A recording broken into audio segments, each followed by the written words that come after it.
Hey guys, welcome to the Tech Point Africa podcast. My name is Muiwa. My name is Oluwani Femi. I'm Emmanuel. I'm Ogene Ramon. I'm Chingba's Room. I'm Precious. Full house today. Precious, welcome. Welcome. Welcome. First time on the podcast. Welcome, Precious. Although you joined reluctantly. We pulled him in. Precious has been here for as long as the podcast has been. Right, and he has never joined us for once. So today, You guys should look forward to like really interesting takes. Don't worry. Yeah, exactly. hot tech. Yeah, we decided to do something different. So, by the way, how's your housage going? Nifemi, Chingoziri, Emmanuel, Onome? Yeah. I'm sure you people don't want to hear me rant again today. It's not going well. I've not gotten it. So nothing has changed since last week. Nothing. Apart from seeing more houses and agents collecting urgent 5K. Urgent 5K. Prop tech startup in the mood. Yeah. There are not so many The problems. fact that you are not married or you are not of a certain tribe Oh my goodness. prevents you from getting most places. It's not like we've not seen places we can afford. Right. But yeah, you're either not married, we want only married people, or we don't want so and so tribe. Good people are responsible. In Please 2022. tell them. We need to tick all the boxes. Precious, please. So, Please. That's why I said prop tech in the mode. Like solving the problem, housing problem in Lagos, Nigeria is much more than Any prop tech money will will carry. take. It will involve a lot of capital. Yeah. Yeah. It's not just tech that will solve it. So this is us making a public appeal. Please help us get a house. Put us in touch with any credible agent. And we'll give you Preferably landlord. direct to landlord. Thank you. Okay, on the landlord. And if you're a landlord, you can reach out to us. We will give your house a shout a out. shout out. Yeah. Right. Help our lives. Yes, please help them. Okay, let's get to the discussions for today. I think, first of all, Kenya. We're going all the way to Kenya, and a lot of funding news from Kenya this week. Yeah, so you don't always hear about Kenya in the news, especially when we're talking about Kenyan tech. About the African tech ecosystem. But yesterday, two Kenyan startups raised money, Powered by People and Apollo, an agri-tech startup. So Powered by People is an e-commerce startup, and they have a presence in about 47 countries across the world, not just Africa. How much did they raise? They raised $5 million in their seed round. Wow. And Apollo Interesting. raised $40 million as well. Cool. Wow. Yeah. It's nice to see Apollo Agriculture's progress. I remember they were on our podcast. Built Yes. in Africa. Built in Africa. Yes. We'll link to that episode so you can listen to. Yes, I what like is it their they do. story. Then I like the story. Yeah. Right? They started with giving farmers and everything they need just to be productive: seedlings, fertilizer, insurance, cover, whatever credit financing they give them. So everything that will make them comfortable in Kenya. Yeah, cool stuff. But that's not why we are discussing this here. So Chingoziri. Yeah, but it's important to point out that most of the serious innovation in agriculture in Africa is happening in Kenya, and I don't know why, but it's happening mostly in Kenya. So to the main gist is that of the 6 founders who are part of Apollo or Powered by People, 5 of them are whites, and just 1 black founder. And without being sarcastic, he looks like a token. Just to feel the That seems to be something that is very, very common in East Africa, especially. Yes, Kenya. when I read Apollo Agriculture story, it was actually the African, I can't really pick his name now, that had the idea before he met those 2 co-founders, before he founded it. So most of the time is those African people that have the idea before they now have white people to join them. Is it that they have, like you said, like a token so to be able to raise money, or what? Is that what it is? Yeah, I mean it's like what we are seeing now. Everybody's talking about diversity in the startup space. So I have an idea for a business or for a startup, and then I go and pick 1 or 2 women to be my co-founders, just in order to fill that diversity space. And then we go.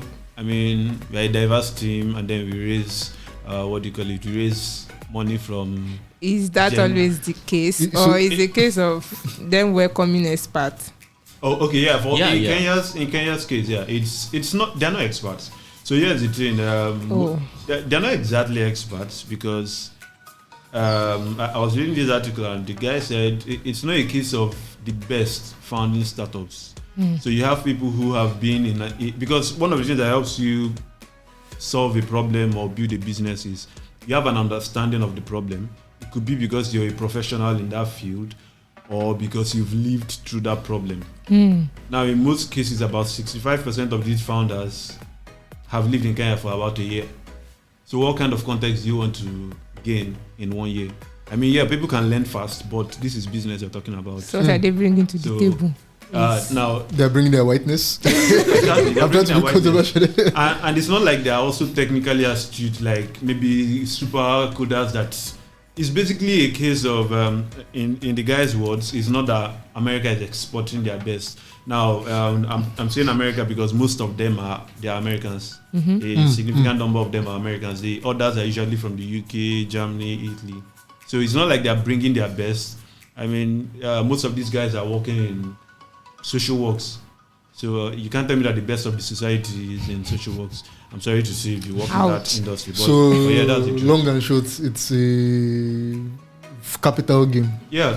yeah, I think it's a capital game because I think right from the way the Kenyan government has optimized the entire business process and policy process, they optimize it to be able to attract foreign investments, right? So white people are able to bring their money into the country and invest in the country and all of that. But something that somebody should carry its shade. So, but at least something that was pointed out to me, you just mentioned it now when you talked about how a lot of startups doing serious innovation in agriculture in Kenya. It just clicked in my brain that while I was in Kenya 2 weeks ago, someone actually mentioned it that in Africa we're now focused on building tech startups that are modeled out of Silicon Valley companies, right? We're just building a tech solution to connect this with that, So, but her argument, sorry, I can't mention her name now, is tech is not business itself, but an enabler of a business. So, what is tech enabling in that business? That is what the whites are building in Kenya. They are building serious agricultural. They are putting agricultural processes in place. Farms, huge farms, both crops and animal farms. And most Nigerian or African youths don't want to go to the farms. So that's what they are building right now in Kenya. And it so happens that a lot of white people are there because, the UN headquarters is there in Kenya I think it's for environment and stuff like that. So when you think about it, government has optimized for foreign investment. And the place is favorable. It's favorable. It has a good weather. It's cold compared to the heat in Nigeria. I'm sorry. You don't have to be sorry. The heat is a lot. Because of their hills and... It's a hilly region. We have Plateau States, we have Jos. Yeah, they could also go and innovate. Yeah, that's why a lot of white people... 1/36. I in Jos. I don't know about... because I was there in 2019 and I know I went to the only cinema there and I saw a white family. So I guess they are still there. But I know that back in the day, there were so many white people in Jos. I served in Jos and there's a part of Jos where there's a large concentration of white people. Of the white people, yeah. So weather. So maybe I'm wrong. Maybe I was too... I made a very conclusive statement. It's not just a capital game. It's just that there are just enough white people around. Yes. Because the environment is just conducive. Yes. They are more welcoming. I also think it's a capital game. It's a capital game on the part of the black founders. So black founders that have ideas and they want to raise money. Considering there was a conversation in 2020 that was talking about the color of investment, right? If you look at all our Nigerian startup funding reports for the past few years, yes. over 90% of funding. I think we should link that article. Where does fewer expert founders put the Nigerian startups ecosystem? Yeah. Yes, right, not until now that there are now more funding coming into the Nigerian startup space and ranking them among the top 4, taking them higher among the top 4 in Africa, right? So now we are bringing the funding and say without expert, because the postulation then was that bringing in more expert founders we draw more attention, funding attention to Nigeria. I think we've act that in this part of Africa. It's not West Africa. I think there are more black founders on the cap tables. There are actually more black founders. Another side to that is the fact that in most cases, investment is really about your network. Who do you know that can make intros to you? That. So if you're coming from the US, for example, you've lived all your life there. Silicon Valley. You actually have more contacts in the US than you would have back here. So if you want to raise money, it's just a question of you tapping into that network. Now, most of our capital in Africa is still coming from outside the continent. I think over 70%. But what's also interesting to note is, I think Steers did an article on it. What's interesting to note is that if you studied outside Africa, you're more likely to gain funding.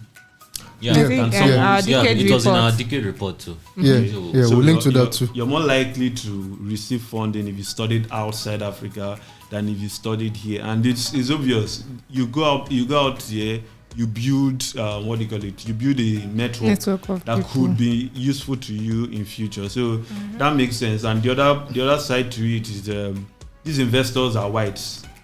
If they see a white and a black, they most likely plump for a white. Yeah. So the damning statistics in this Kenyan zone is someone said that white tech startup founders are 50,000% more likely to get funded in Kenya. 50,000. Yeah. Did you say 50,000? 50,000%. Not 50%. Not 50%. Okay. You're 50,000%. You check the stats, man. You're more likely to get funded in Kenya as a white person than in the US. Wow. Wow, that's so crazy. that is in football we have something that we call home advantage. So this is away advantage. It's crazy. It's crazy. If it's just an isolated case, then I think it's not an issue. But I think it's a long-standing thing. Yeah. I think with the way it's going, it might stop being a problem to them. So for Kenya. Kenyans, they don't see it as a problem. At least the few I talked to, it's only one person that expressed skepticism about the whole white founders being dominant in Kenya. For the rest of them, it's normal, right? They've lived with these guys all their lives. They've grown up with them. White people move around in the streets of Kenya. They are not afraid of being kidnapped. So, I mean, that was a culture shock for me when I was in Accra in Ghana. It's the same thing. So like usual regular joints where people go and drink, bars, open bars, where you go and take pepper soup. They don't have pepper soup in Ghana. They don't take spices. They don't? Wow. Well, maybe if you go to a Nigerian restaurant, but regular spots where you will see regular people hanging out, you will see white people there hanging out. You can't see that in Nigeria. To see a white person, you have to go to the island. Bill you. Yeah. You have to go to the island. If you go anywhere, they bill you anyhow. So I was also wondering, is it really necessarily only a kidnapping issue? Because I want to be careful about negative stereotypes. Is it just because we're just not, like you say, we're just not used to? Maybe no welcoming is not the right word. We're just not used to, and it just happens to be a thing that white people you will find in Lagos are more likely to be on the island. Because you go to Jos and then you see white people hanging around regular places. The question I would now have to ask is, how did it get there? Because in the days of my parents, for instance, my dad specifically mentioned that some of his teachers were whites. In Delta States. Yeah, my dad's teacher was white in Ibadan. Okay, so how did we move from having white people as civil servants, different offices? I think the whole nationalism stuff in Nigeria pushed a lot of these guys away. So for example, you have AP, which is no longer existing. Used to be BP. Okay, Union Bank, for example, was Barclays. So if you go to Ghana, you still see Barclays Bank. But because it was that nationalization movement that converted Barclays to Union Bank. And funny enough, it was as a retaliation to the whole how's it pronounced? Apartheid thing in South Africa. So as Nigeria's way of showing solidarity, let's chase them out. We converted many British companies into some can call it new colonialism, the stuff that's happening in Kenya. But for in some cases, I think the vibe I got, I might be wrong, but the vibe I got from most of these founders, they just want to do business. The whole Silicon Valley flair of let's raise money and so valuations. Even if they do raise money, they are not usually interested in announcing. But for the most part, they just want to do their work. solve the problems. Their problems are so, this kind of startups I talk to, they are so hands-on in their approach compared to the typical startup that just builds a product and allows everything to be if this optimized. will not be like digressing, you know, the way fintech has stolen the shine in Nigeria. You were telling me about how they don't count fintech as fintech is nothing so special for them. So they had other things to focus on. It's just like in this part of Africa, like is today one fintech, tomorrow another fintech. Compare their solutions, is the same thing. I could argue that they actually wish they could be innovating in fintech like we are. But I didn't know like the poster child of innovation in fintech. Mobile money. They sort it out. They like it's as if Just they one guy, fixed it. M-Pesa. So any other person that comes up has to think about how to compete with M-Pesa. And But I talked with I talked with Fair Money, the CEO Lauren Henry, and he was like, they looked at the data. Kenya is a good market to expand to after Nigeria, but how do you want to compete with M-Pesa? 70% market share, or if it's not more. It's more. It's over 80% market share. 80% of Kenyans use mobile money, and M-Pesa has expanded in such a way that in shops, instead of when you want to pay, instead of using your card, M-Pesa, the woman selling vegetables on her head, she would rather collect M-Pesa than collect cash. But was it not trendy at a point? I'm trying to remember the news. I think we have it on Tech Point where the Kenyan government was trying to break up Safaricom. They were trying to break up Safaricom and make M-Pesa a standalone company. But so far so good. It has not worked. It has not worked. I mean, it was a trend that period. M-Pesa wanted to split, or they wanted to split M-Pesa from Safaricom. They wanted to break up MTN's dominance in Ghana. And it still hasn't worked because those companies have gotten so deep, they have friends in high places, and they become so important to the economy that it will be very, very difficult. Before you come with your financial inclusion, yes, what do you want to come and innovate? It will be like changing people's lifestyle, like lifestyle that they've grown used to for right.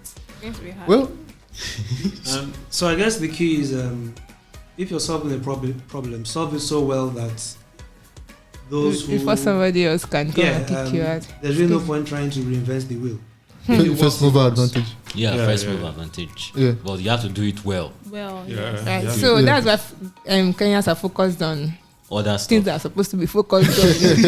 I'm sorry. That's probably why Kenyans don't mind the number of white people that they have. Number of white founders. I just think they're too laid back because if they're solving problems, these guys, the violence are taken by force. There's this cultural thing that we do here. So I think last month I saw this tweet where one guy was like, he was integrating a solution with a South African startup, and he was telling the guy, "Baba, we need to do this thing now." The guy was asking him, "See, we are going to, like it was a Friday. He wanted to do it over the weekend, and the guy was telling him, see, until Monday we are not doing anything." And under that tweet, a lot of founders came to share their experience. Nigerian founders, they were like, it's even worse when you get into East Africa that this guy just want to build during the weekends and chill. They don't want to stress themselves. No, but is that not real life is supposed to be? Nigerians kitty and kata kata.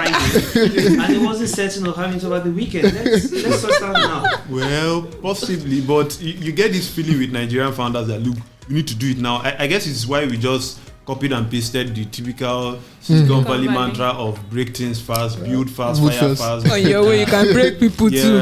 I mean, the analogy of founders or entrepreneurs being guys who just jump out of helicopters or airplanes without a parachute and then think about a solution on the way down. I guess it applies very well to us. But it looks like the rest of Africa don't care. They just want to enjoy their life. They don't.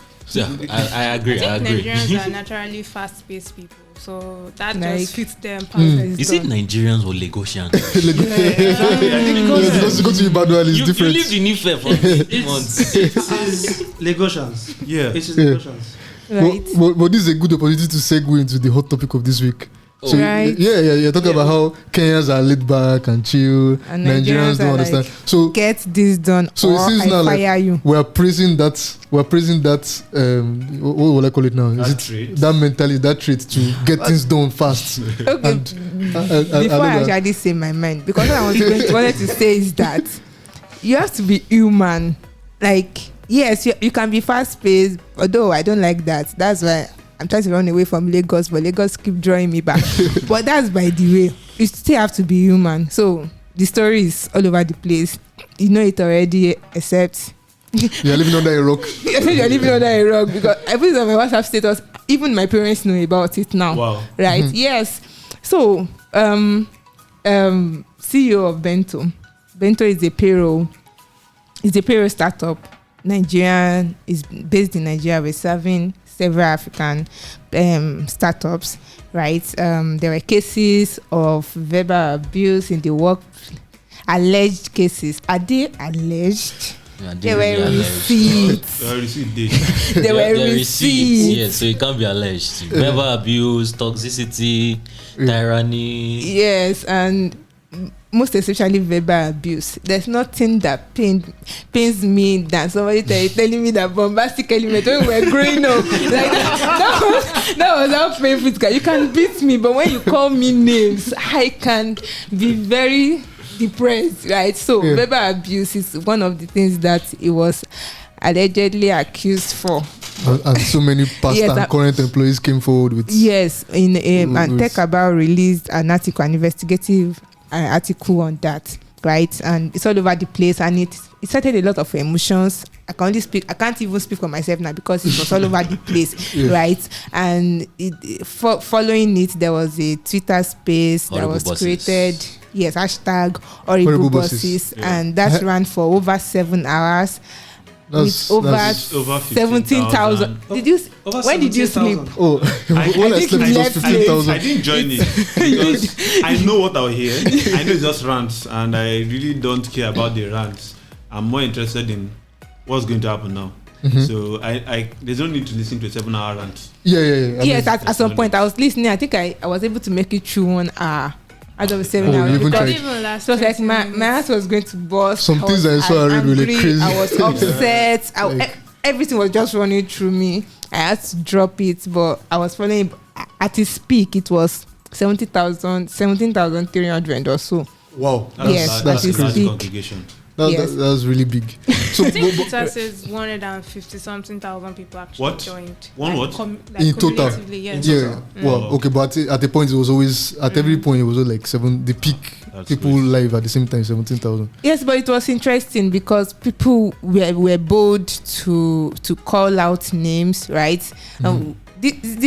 This conversation about having people give sincere reviews about places they've worked before in Africa, it is enough that Nigerians, I don't know about Africans, Nigerians don't really want to talk, right? When you ask for that's why we have the problem of data, because we don't want to talk, right? So giving honest review about where you've worked before in an open space like Glassdoor, right, that anybody else can go and access. It's not a Nigerian thing. So I was seeing it in that kind of space, open space with your handles. Talking about Glassdoor, I think we need to create one specifically for Nigeria. Yeah. Why I'm saying this is I was asked me to review a place I worked in 2018.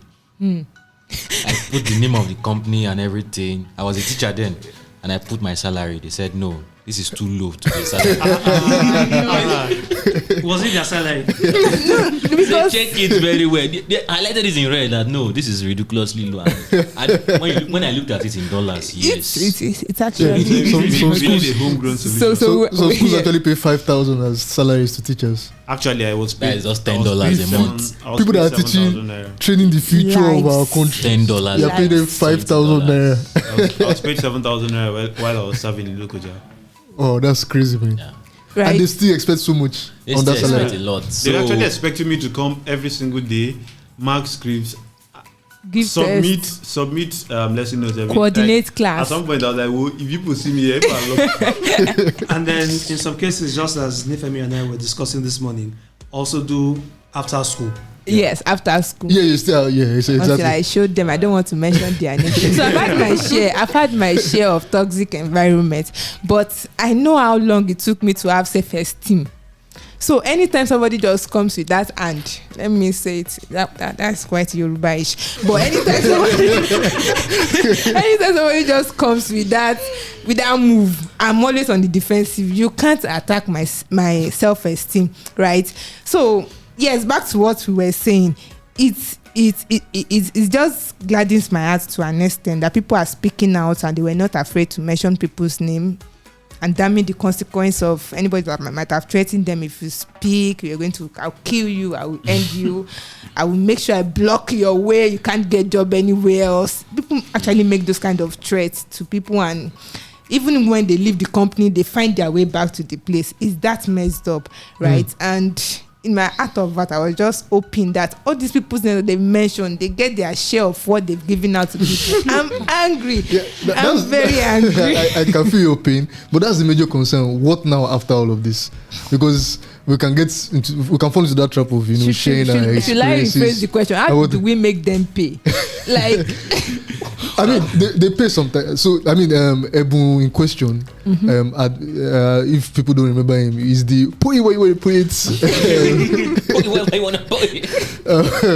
guy. Was that last year or 2 years ago that trended? 2 years ago.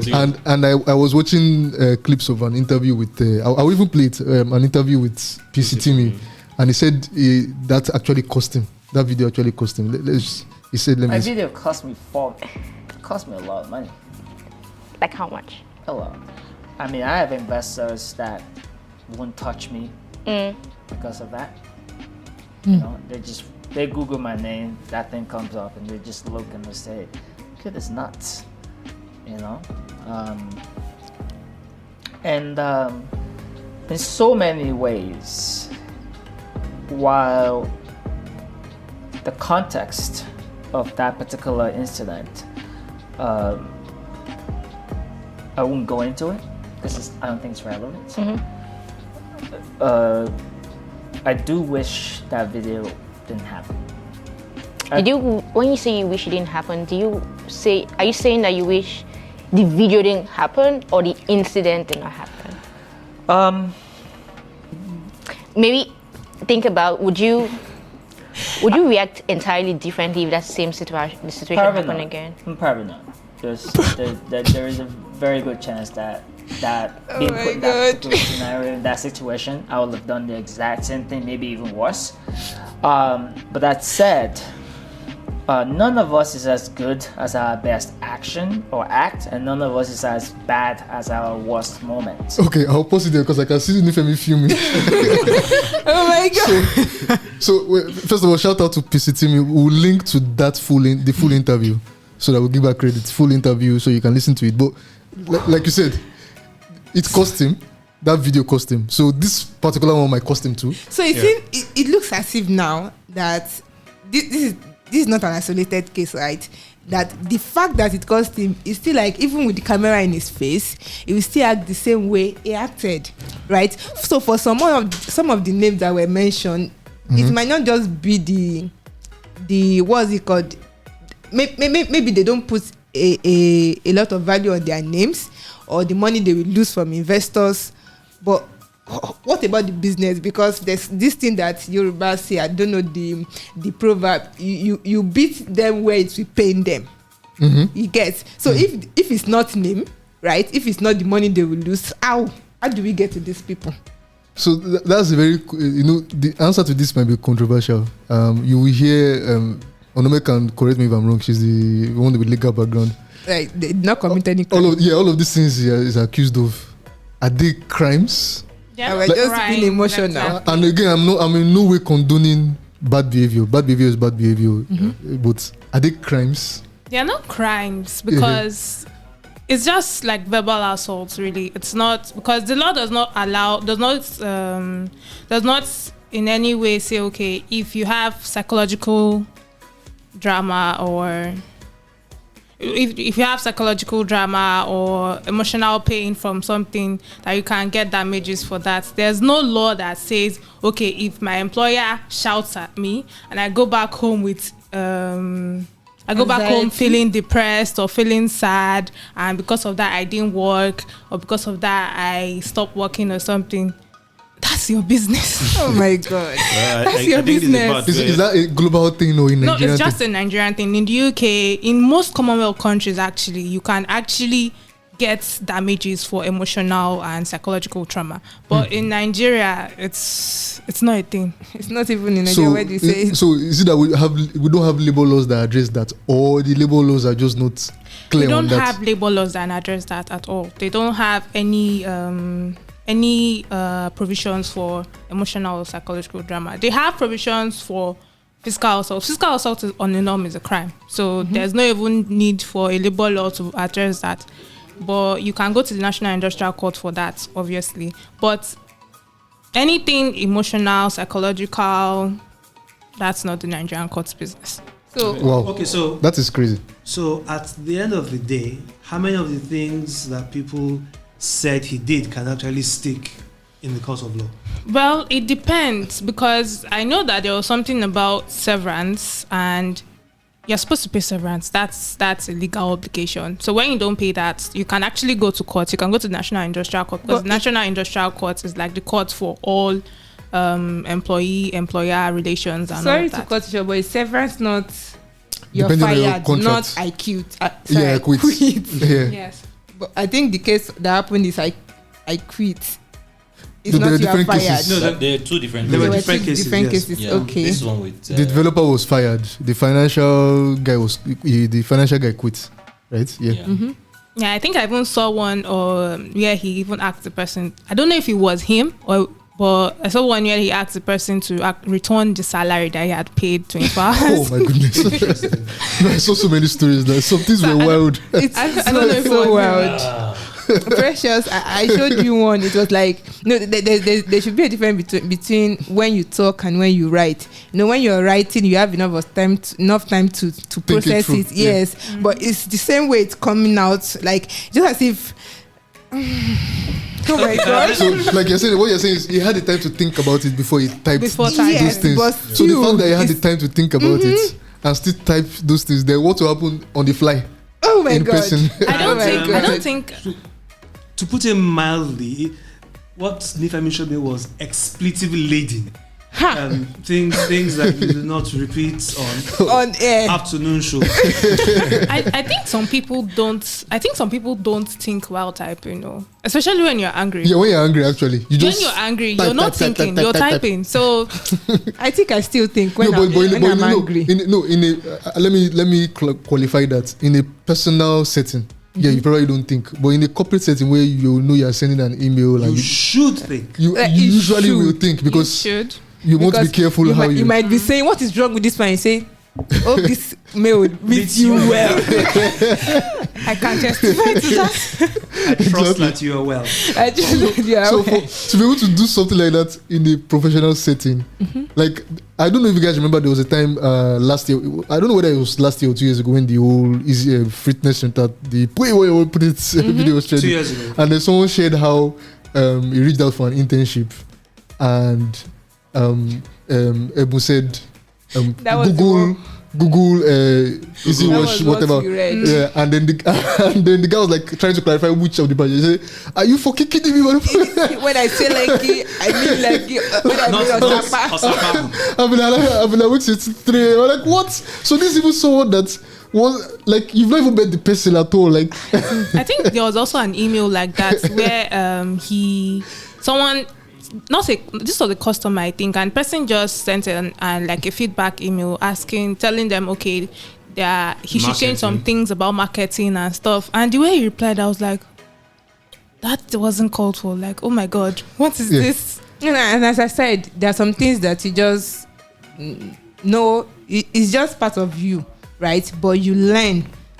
You learn human management. nobody's perfect. Nobody's See, perfect, managing people right? is difficult. It's difficult Very. here. Especially when people are not doing what they're supposed to do. Trust me, managing people is very difficult, and it's very easy to lose your shit, but then you have to be very deliberate.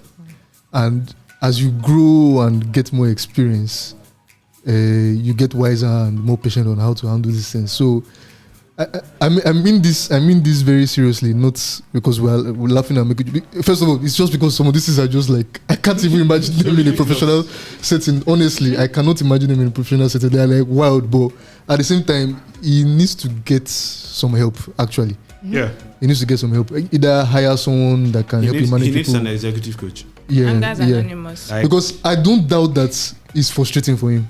He's running like 5 businesses at the same time. There's Fitness Central, there's Easy Watch, there's Bento. There are 2 others that are skipping my mind. They keep skipping my mind. So he's working on all of those.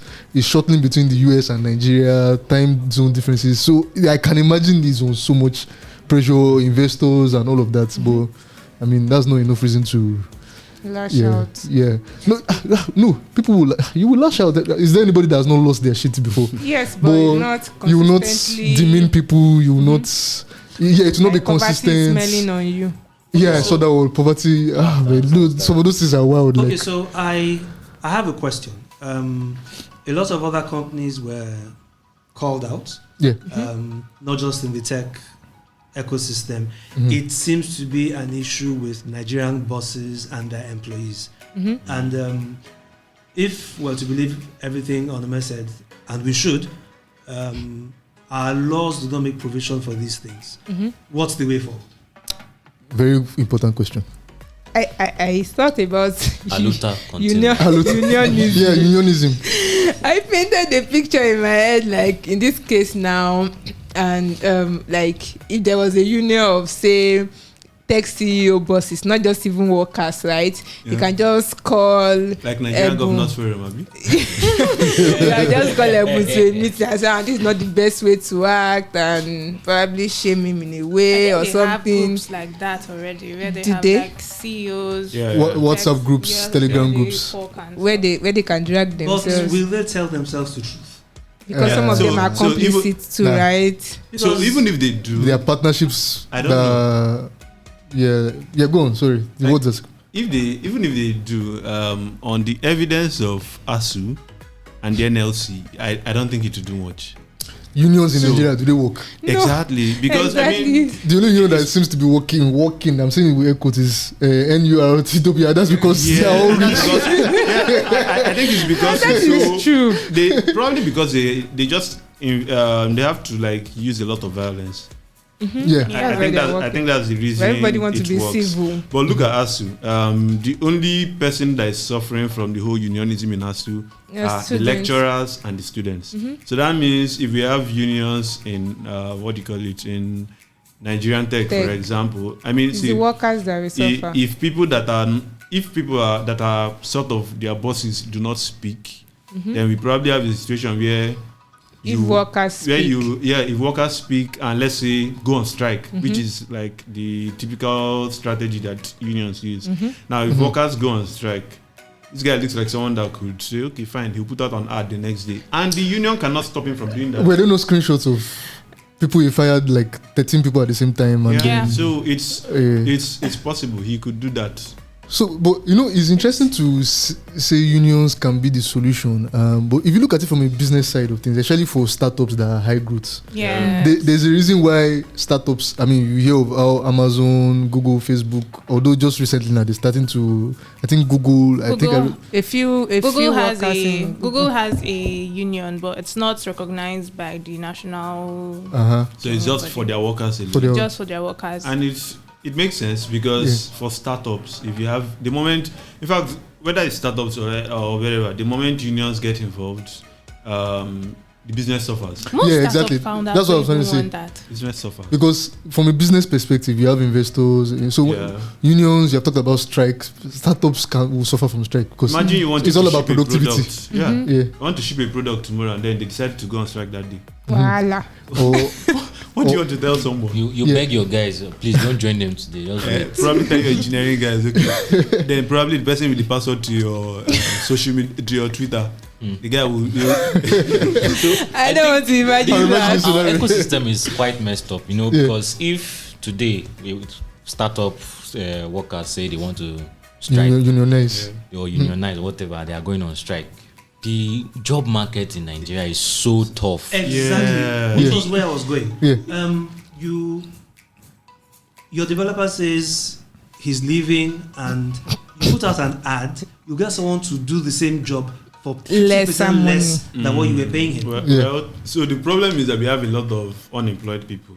But startups still report spending as much as 6 months trying to replace someone. Yeah, depending on the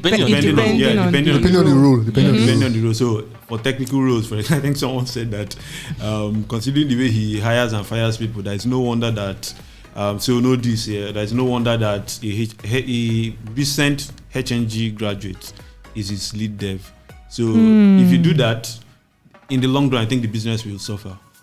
Because there will be a lot of turnover. And workers. if it takes you 6 months to train someone to a level where he's able to do the work well, and you fire him and you hire someone else without the experience that this other guy you fired has, and then you do that every 6 months, it's not beneficial to you. I can't remember the numbers, and partially because we don't do that kind of research in Nigeria here, but I was reading an article where the person was like, researchers were able to find out that it actually costs money to train, and every single time you like employee turnover actually costs companies money. Yeah, definitely. So I don't know how to quantify it in the Nigerian sense, but it's going to be difficult for you to just say, okay, fine, that's my own strategy. If you don't work with me, you get out, hire and fire fast. It sounds sexy until you try it, and then you realize that it's not sustainable. We don't have enough people who specialize in, like, the market is still very, very nascent. So you do it at your own risk. True. But at the same time, you're worried that, okay, I don't want to be stuck with someone who is not productive. Yes, sir. So maybe we adopt the Kenyan and East African approach.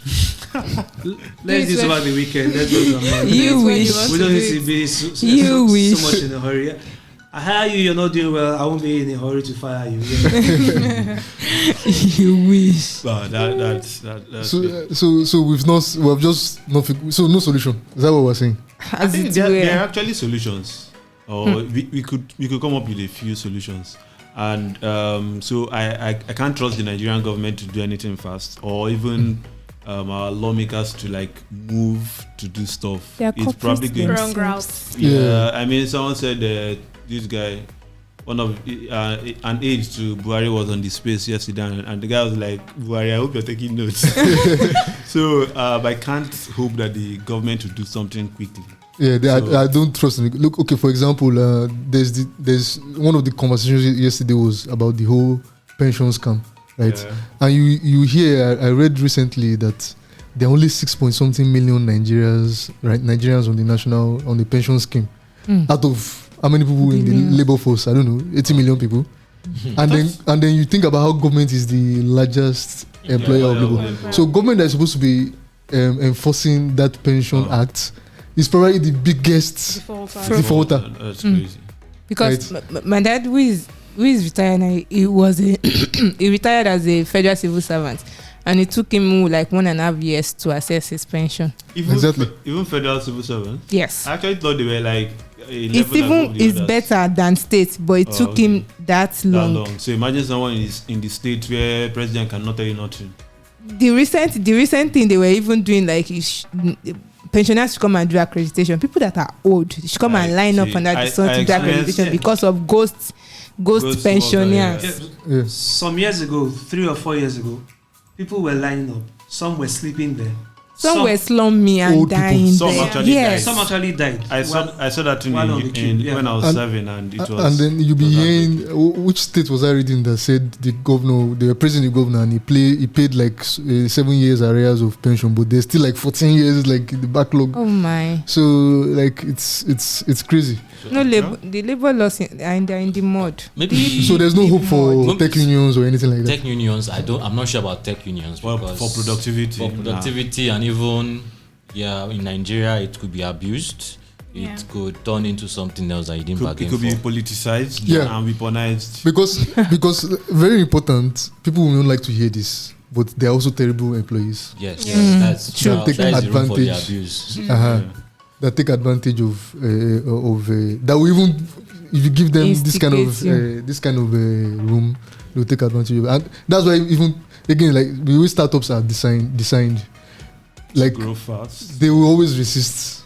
I mean, Amazon resisted for years, but I'm not talking. Hearing plans It's about. gotten really big now. Yeah, so there's no way they can unionize. So I feel it feels hopeless. Maybe I a think- glass door for Africans could help. But Just help. how does that solve the problem? So it's like, for instance, now there's a bento. A fresh graduate just coming out of school should be able to know that, okay, be able to see a review of this company and see how toxic it is. Then But you But know you're that you're jobless. getting- You're assuming that there are enough you jobs. still go there. Exactly. You're assuming there are enough jobs. See, it's Okay, like more jobs. it's a serious like chicken and egg situation. There are not enough jobs, Yeah. and then for employers, there's not enough talent. Talent, yeah. Oh. You get I think one of the things that can probably Is that not ironic? Sorry. it actually is like it's one of the things that baffles me every single time. But I think this is now the part where I push it to investors and members of the board. I believe most of the startups that we have in Nigeria they have a board. At least, yeah, I believe they have a board.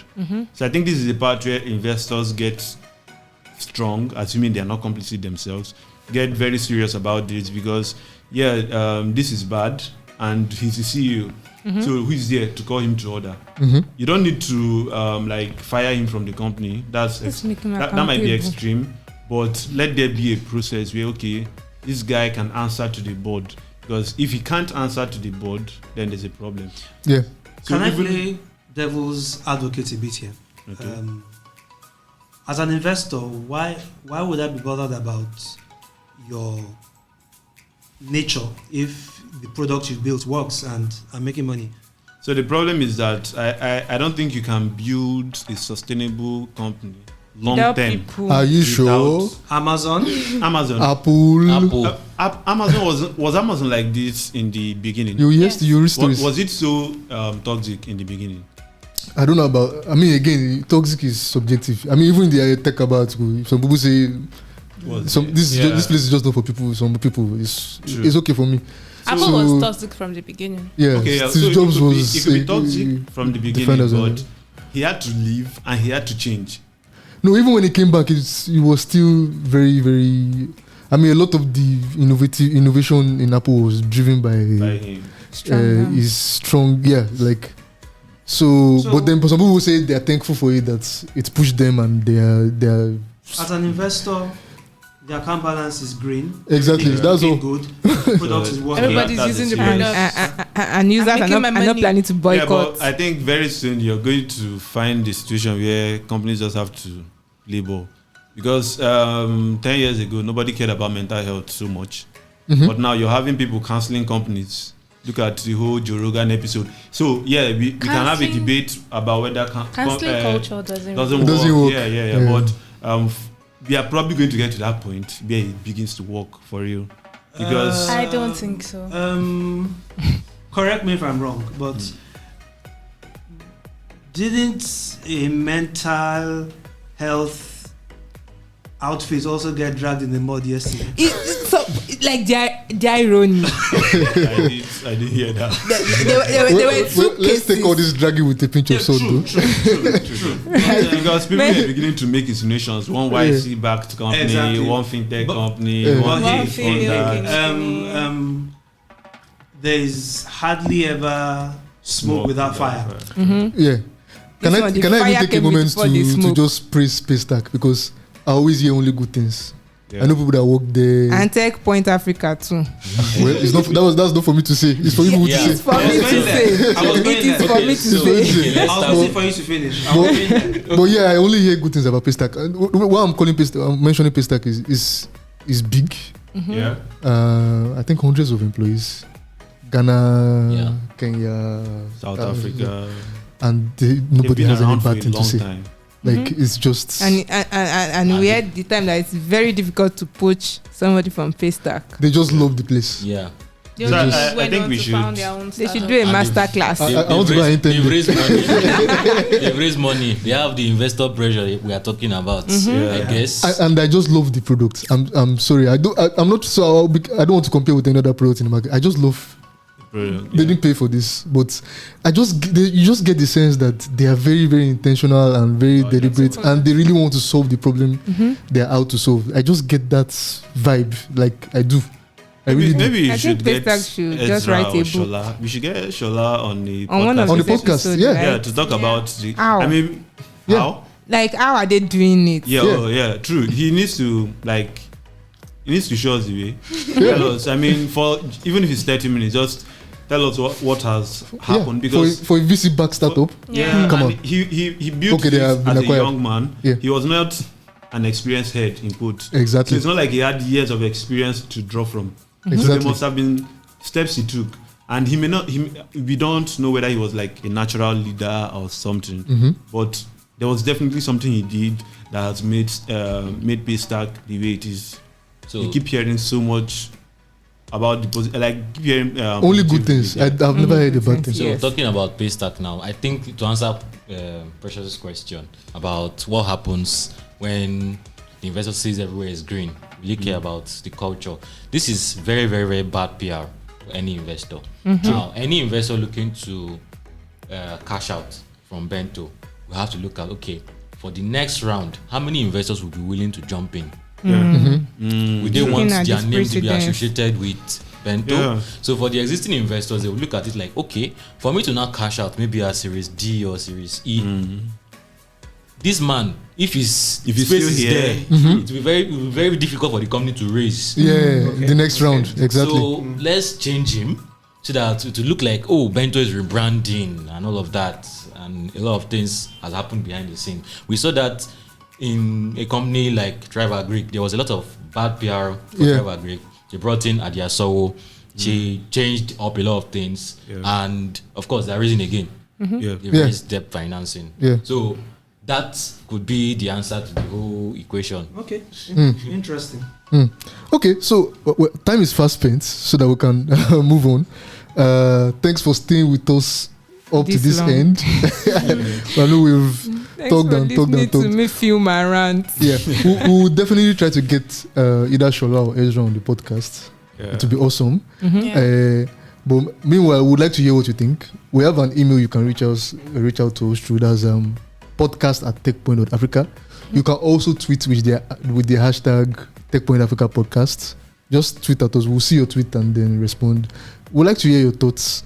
Email us. And of course, if you're listening for the first time, you can get this podcast anywhere you get podcasts. Yeah, SoundCloud, iHeartRadio. No, we're no more on SoundCloud. We're no more on SoundCloud. No, not on interesting. SoundCloud. Okay, But, yeah. so Spotify. Google Podcast. Google Podcast, Apple Apple Podcasts, Spotify, iHeartRadio, Built in TuneIn. African website, right? No, I don't think. Built in. Oh, podcast.techpoint.africa. You can go to the website and Yeah. then Stitcher, so many platforms, and of course, podcast.techpoint.africa. So we'd like to hear from you, and then we hope you had a nice time with us. Thanks for staying out. And just to remind you, podcasts come out every Tuesday and Thursday now. Tuesday evening and Thursday morning. So keep a date with us, and till Thursday. All right. All right, bye. Nice. Bye, Nice. everyone. See.